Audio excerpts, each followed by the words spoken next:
Today's video will introduce the Mission to Mars's fleet. The fleet will be a quasi-military organization created to organize the technical aspects of the mission to Mars, conduct space training and operations, and command the initial settlements on Mars.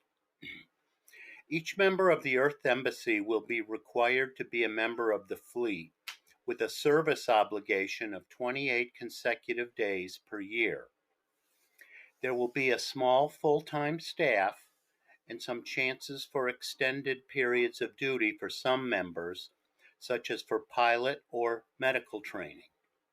In many ways, the fleet will be organized like a reserve component organization in the United States military, with some ideas imported from other nations' militaries like Israel's, Britain's, Finland's, etc.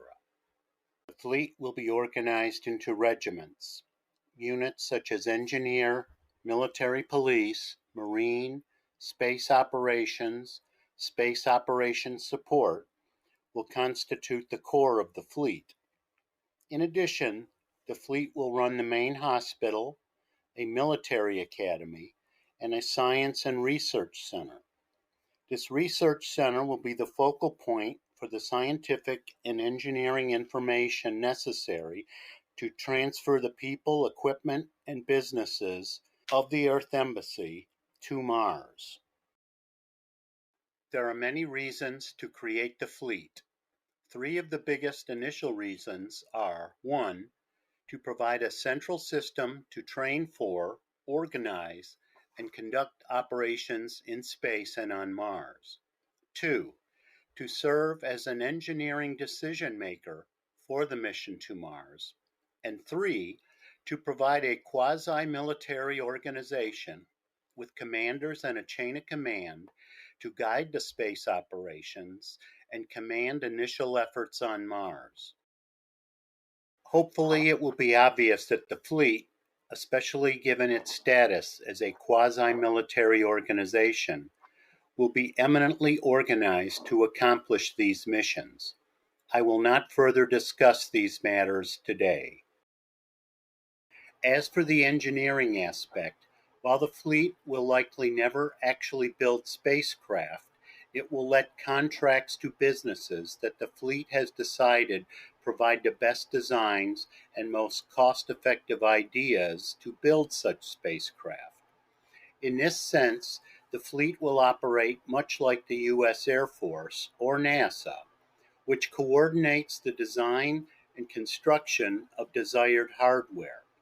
Hopefully, the interplay between a centralized planner, the fleet, and competitive aerospace businesses will allow the mission to Mars to design and build such hardware cheaply and efficiently.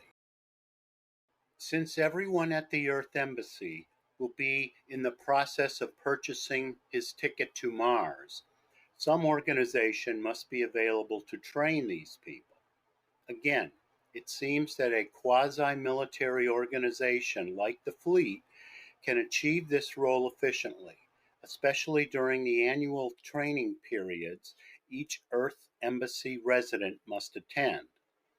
Not only that, but since spaceflight and initial efforts on Mars will be quite dangerous, having a chain of command instead of 6 different bosses and the usual number of kibitzers seems to me to be quite necessary.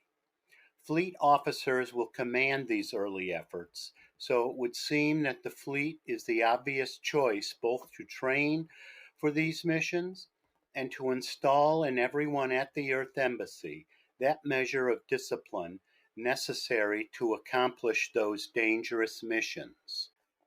Let me now talk a little about some of the roles of the various fleet regiments.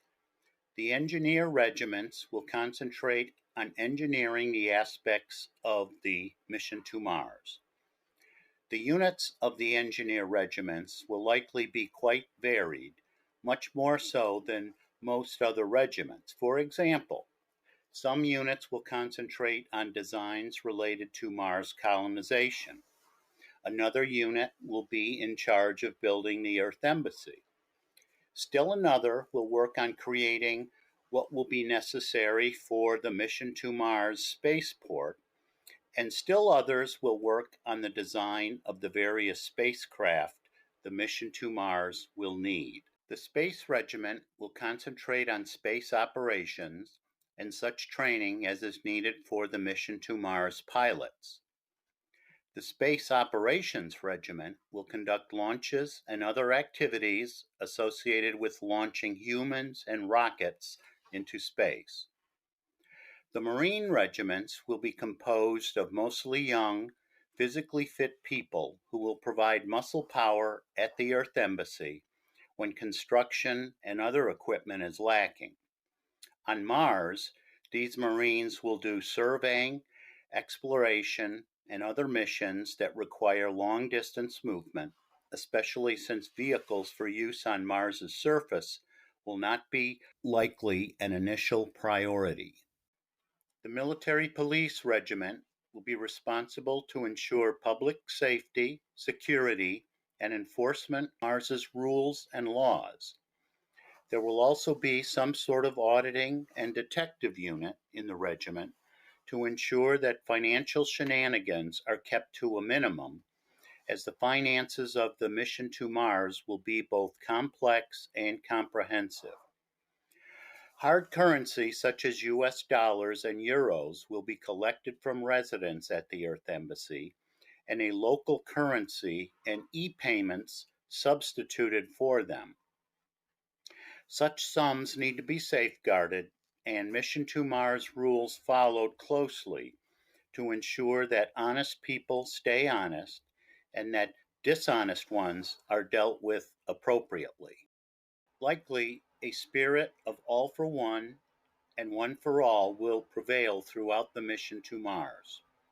Having the fleet to systematize a willingness to pitch in and help, as well as to create an infrastructure for space operations, argues strongly for the creation of the fleet. Much more about the fleet in another video coming soon and in later planned videos.